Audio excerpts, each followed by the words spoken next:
কর্মসূচি দাবি হলো গণমানুষের দাবি হলো 1 নম্বর দাবি হলো হরিজন জনগোষ্ঠীর জন্য নিরাপদ স্বাস্থ্যসম্মত ও স্থায়ী আবাসনের ব্যবস্থা নিশ্চিত করতে হবে।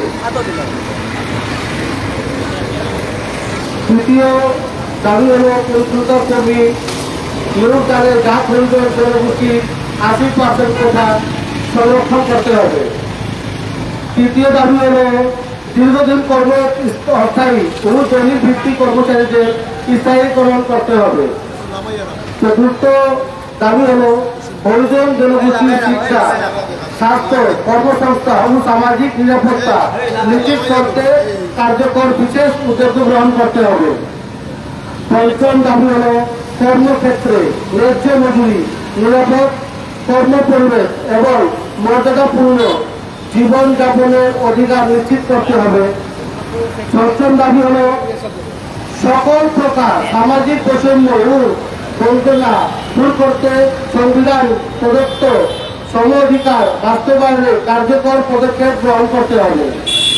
সপ্তম দাবি হল শিক্ষিত হরিজন জনগোষ্ঠীকে সরকারি চাকরি ও 1% কোটা সংরক্ষণ করতে হবে। আমাদের দাবি এগুলো সরকারের কাছে আমরা আবেদন করতেছি যেন বাস্তবায়ন হয়। আর একটা কথা বলতে চাই, আমাদের পৌরসভার যে বেতন 4500 টাকা কি সংসার চলে?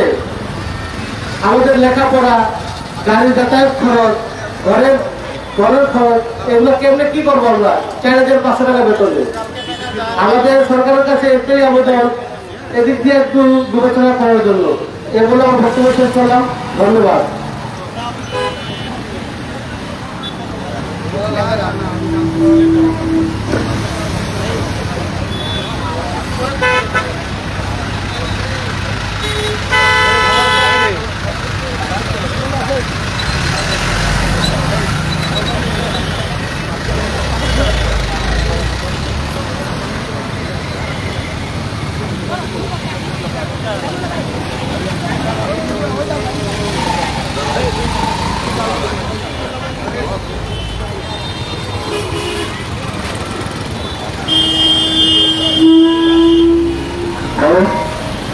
সবাইকে শুভ সকাল। আমাদের মঞ্চে উপস্থিত আছেন বাংলাদেশ দলিত বঞ্চিত অধিকার আন্দোলন সংগঠনের মাননীয় পৌরনীতি বিভাগের সভাপতি বাবু পরিমল বাড়াই। আমি পরিমল সবাইকে উৎসাহিত করছি আমাদের বক্তব্য দেওয়ার জন্য।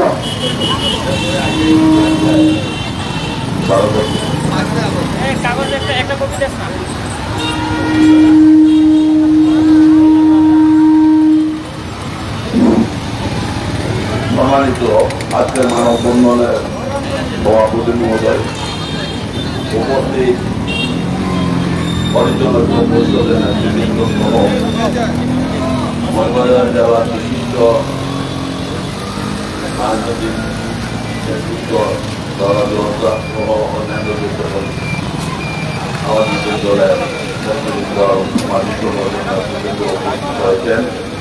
আমরা সকলের প্রতি মিডিয়ার পক্ষ থেকে অনেক মিডিয়ার পক্ষ থেকে আপনাদের শুভেচ্ছা জানাচ্ছি।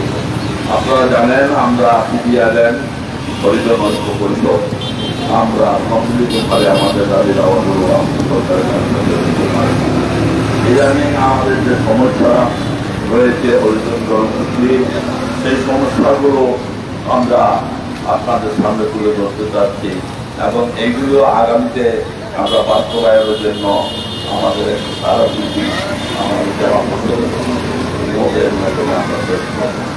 আমাদের 7টা যে দাবি রয়েছে হরিজন ঐক্য পরিষদের, সেটা হচ্ছে সর্বপ্রথমে হরিজন জনগোষ্ঠীর জন্য নিরাপদ স্থায়ী আবাসনের ব্যবস্থা নিশ্চিত করতে হবে। পরিচ্ছন্ন কর্মী নিয়োগদানে যার হরিজন জনগোষ্ঠীর 80 কোটা সংরক্ষণ করতে হবে।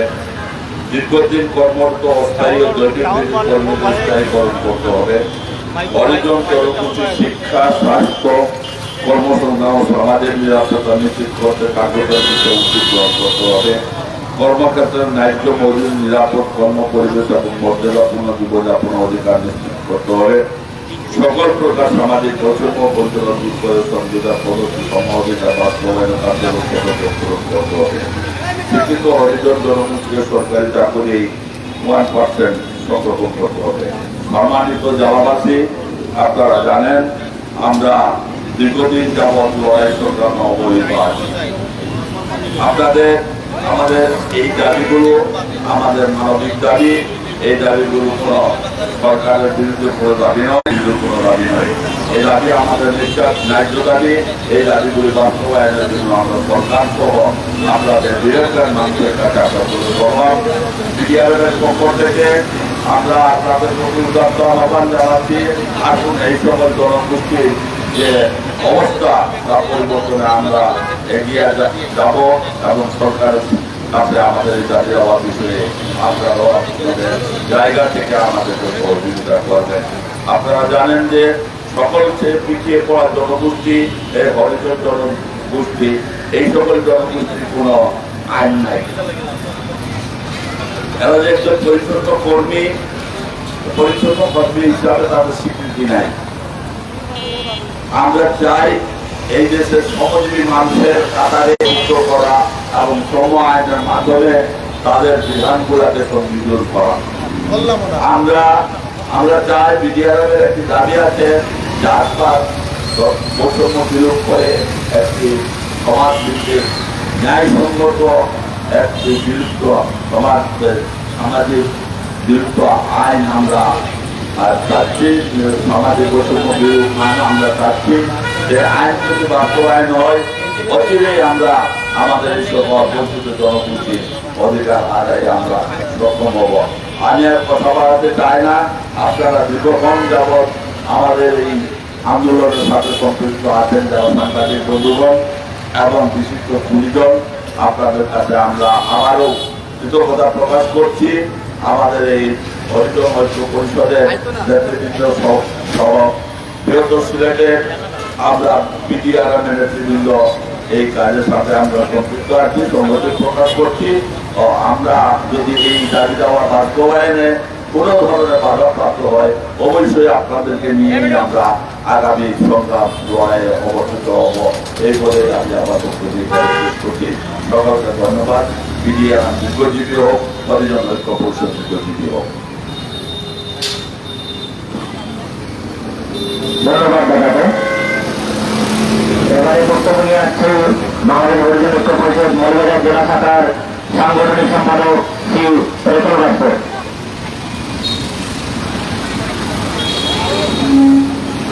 ধন্যবাদ গোপালকে। আজকে বাংলাদেশ হরিজন ঐক্য পরিষদ মৌলভীবাজার জেলা শাখা 29তম প্রতিষ্ঠাবার্ষিকী 2026। আপনারা জানেন আজকে আমরা মানববন্ধন এসেছি এই রাস্তায়। আমাদের কিছু দাবি দেওয়া নিয়ে এসেছি। আমাদের কিছু দাবি দেওয়া আছে। বাংলাদেশ হরিজন ঐক্য পরিষদের 7টি দাবি আছে, যেমন শিক্ষা, আবাসন, স্বাস্থ্য এবং আরো আমাদের চাকরি এবং স্থায়ীকরণ করার জন্য। আমাদের 80% কোঠা বিগত ছিল, এখান থেকে আমরা বঞ্চিত। আজকে সংগ্রামী বন্ধুগণ, আমি বেশি কথা বলবো না। আমি বলতে চাই আমাদের আজকে কিছু দাবি দেওয়া, আমি কিছু কথা বলতে চাই। আজকে 50 বছর আমাদের দেশ স্বাধীন হয়েছে, কিন্তু এই হরিজন জনগোষ্ঠীর জন্য কিছু করা যাচ্ছে না। এই হরিজন জনগোষ্ঠী পিছিয়ে পড়ে গেছে।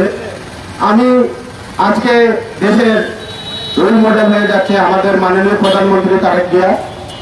উনি দেশকে এগিয়ে নিচ্ছেন, কিন্তু আমরা দরিদ্র হরিজন সম্প্রদায়রা যারা আছি, আমাদেরকে নিয়ে বিভিন্ন জায়গায়, বিভিন্ন পর্যায়ে, বিভিন্ন অফিস আদালত কার্যক্রমে দেখা যায় আমাদের হরিজন বঞ্চিত। আমাদের চাকরি থেকে দেখা যায় আমাদের 80% কোটা এখানে কার্যক্রম হচ্ছে না। আমাদের সন্তানরা যদি পড়ালেখা করতে যায়, ওইখান থেকে স্কুলে দেখা যায় হরিজনের সম্প্রদায়ের ছেলে, ওদেরকে পিছনে রেখে দেয়। তা আমরা বলতে চাই, আমরা এই দেশের নাগরিক, আমরা এই দেশের আজকে একজন নাগরিক, আমাদের ভোটের অধিকারে আজকে একজন মাননীয় প্রধানমন্ত্রী। আমাদের এই দেশের প্রতিটি হরিজন সম্প্রদায় আপনারা জানেন 64টা জেলায় আমাদের একসাথে মানববন্ধন হয়েছে। মৌলভীবাজার আমরা হয়তো একটু পরে চিঠিটা পেয়েছি, তাই জন্য আমরা 2-4 দিন ধরে করেছি। আমরা মাননীয় প্রধানমন্ত্রীকে আহ্বান করব, আমাদের প্রতিটি দাবি উনি আমাদের ডিসি মহোদয়ের মাধ্যমে আমরা স্মারকলিপি দেব। এই দাবিগুলা উনি আমাদের কার্যকরণ করবেন। আমরা আজকে মৌলভীবাজার যারা হরিজন জনগোষ্ঠী আছি আমাদের জেলা উপজেলা নিয়ে আমরা চাকরি দেখা যায় আমাদের চাকরি গেলে হরিজন সম্প্রদায়ের চাকরি নেই। যদি আমাদের হরিজন সম্প্রদায়ের চাকরি না হয় তাহলে আমরা কিভাবে চলবো, আমরা কি করে খাবো? আমাদেরকে চাকরি না দিয়ে দেখা যায় অন্য অন্য সংস্থাকে চাকরি দেওয়া হয়। আমার ছেলে মেয়েরা শিক্ষিত থাকলেও এদেরকে চাকরি থেকে বঞ্চিত করা হয়। আমাদের ছেলে মেয়েদের যদি কোনো অগ্রাধিকার থাকে তার থেকে বঞ্চিত থাকে। তাই আমি মাননীয় প্রধানমন্ত্রীকে বলবো আমাদের এই দাবি দেওয়াগুলা আপনারা কার্যকরণ করবেন। আমি জানি মাননীয় প্রধানমন্ত্রী কিছু কথা বলেছেন আমাদের হরিজন সম্প্রদায়কে নিয়ে। আশা করব উনি আমাদেরকে নিয়ে কাজ করে আমরা প্রতিটি মন্ত্রণালয় থেকে আমরা হরিজন ঐক্য পরিষদের কাগজটা আপনার মাধ্যমে পেশ করবো, আমরা ডিসি মহোদয়ের মাধ্যমে পেশ করবো। মাননীয় প্রধানমন্ত্রী আপনি আমরা দাবিগুলা গ্রহণ করবেন। আমি বেশি কথা বলবো না, এখানে আমাদের আরো বক্তা রয়েছে, ওনারা কথা বলবেন। আমি আমার মৌলভীবাজার হরিজন ঐক্য পরিষদের পক্ষ থেকে সবাইকে শুভেচ্ছা জানিয়ে আমার বক্তব্য এখানে শেষ করছি। ধন্যবাদ রতন। এবারে বক্তব্য নিয়ে আসছেন উদিচি মৌলভীবাজার শাখার সভাপতি শ্রী জওহরলাল দাকে ওনার বক্তব্য রাখার জন্য অনুরোধ করছি।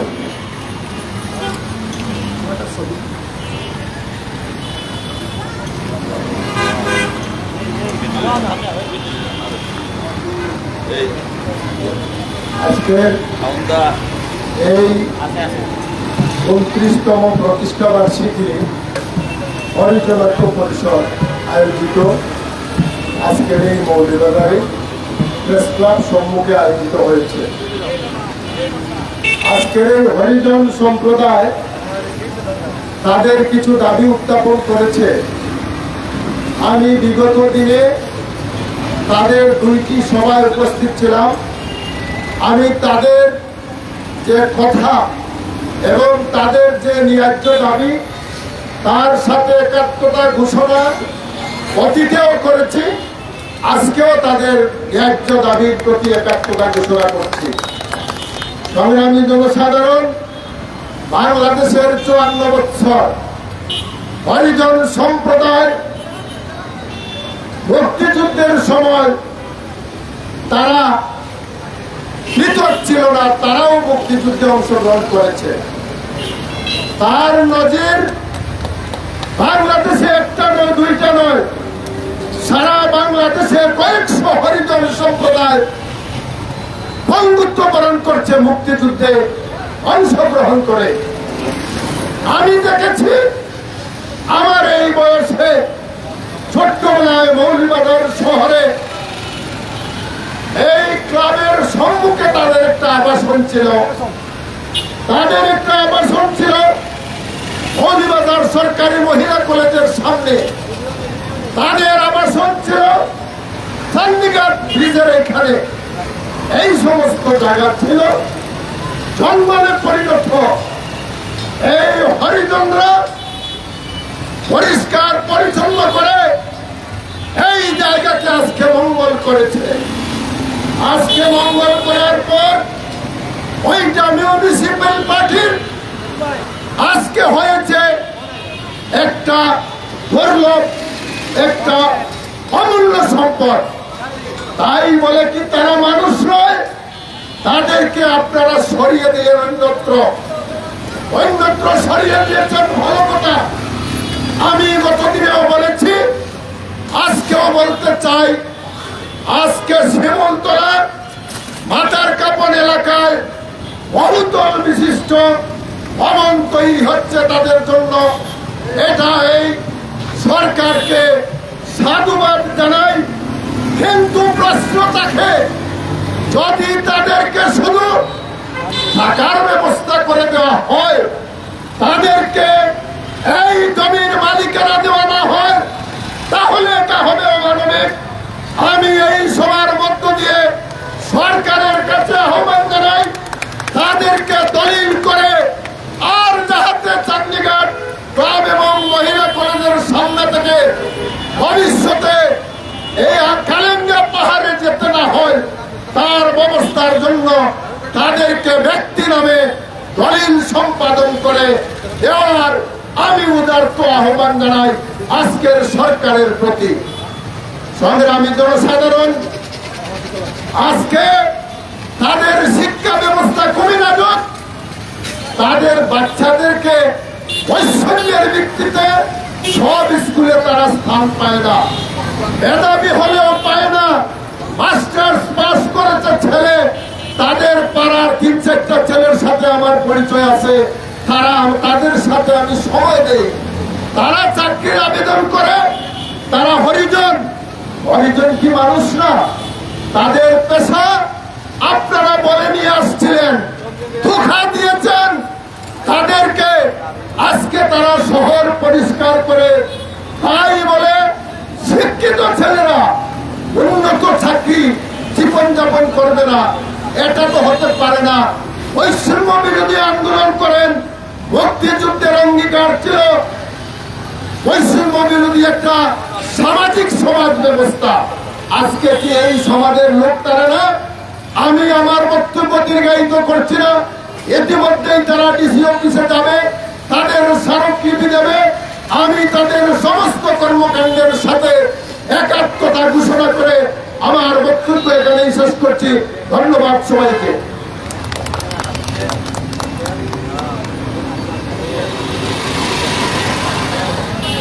ধন্যবাদ জয়াকে।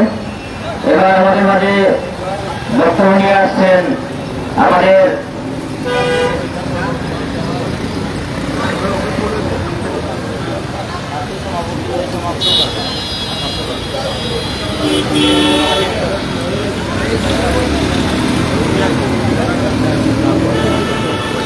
এবারে বক্তব্য নিয়ে আসছেন আমাদের খুলনা থেকে রতন বাসু।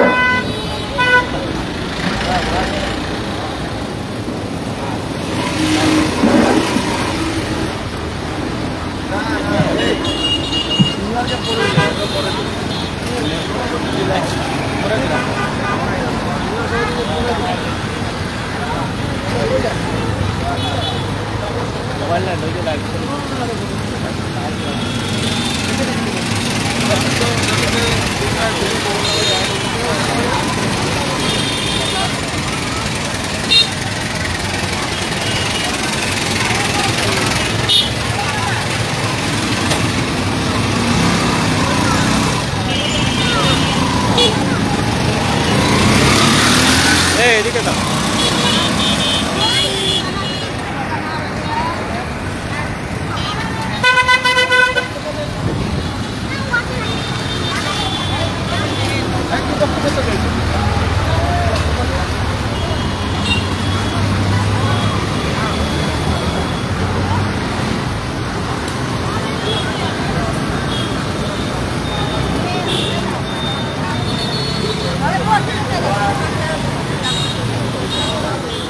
এবার বক্তব্য নিয়ে আছে একজন ঐক্য পরিষদ সভাপতি শাখার মহিলা সম্পাদিকা শ্রী মনির আসর।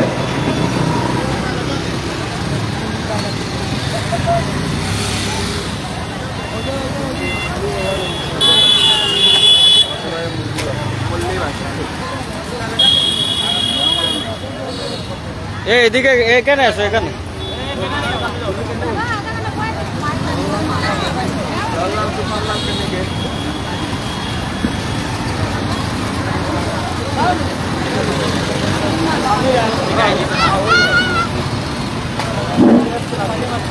আমরা হরিজন ঐক্য পরিষদ, এর জন্য আমরা সব একত্র হয়েছি। আমাদের দাবি হলো যে এক হরিজনের সরকারি এক কোঠা।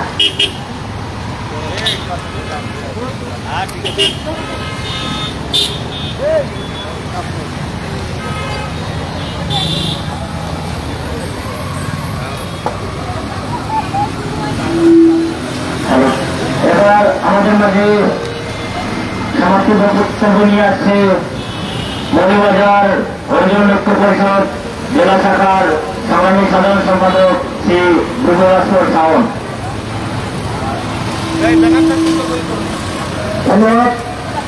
আজকে আমাদের মধ্যে সবাই আসছেন উপজেলা জেলা কমিটির সদস্যরা। আমি আজকে অনেক আনন্দিত। আমাদের দাবি হচ্ছে বাংলাদেশ হরিজন ঐক্য পরিষদের 7 দফা দাবি নিয়ে আমরা এবার মানববন্ধন করছি। আমাদের 7 দফা দাবি মানতে হবে। আমাদের দাবি মানতে হবে, মানতে হবে। আমাদের দাবি আমাদের দাবি আমাদের দাবি আমাদের দাবি আমাদের দাবি আমাদের দাবি। আমি মাননীয় প্রধানমন্ত্রী ঘোষণা করব, আমাদের সরকারি হরিজন জনগোষ্ঠীর সরকারি চাকরিতে 1% কোটা নিশ্চিত করতে হবে। কারণ আমাদের ছেলেমেয়েরা মোটামুটি ভালো শিক্ষিত, কিন্তু আগে কিন্তু আমরা পিছিয়ে পড়েছিলাম, পিছিয়ে পড়া না। কিন্তু আমরা সকলকে পিছিয়ে করবো, আমাদেরকে বাদ দিয়ে কিছু করার চিন্তা ভাবনা করবেন না।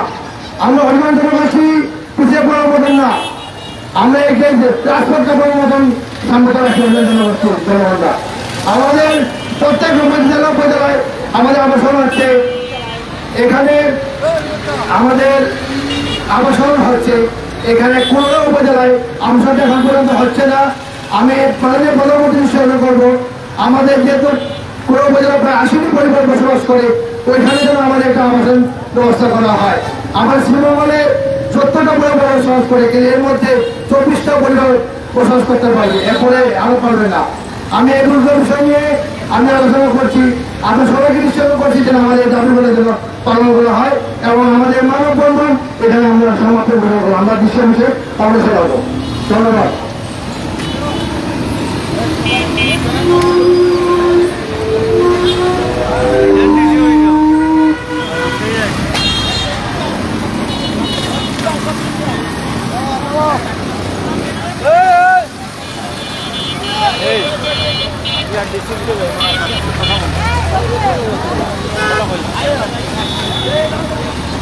এখানে দাঁড়াও না।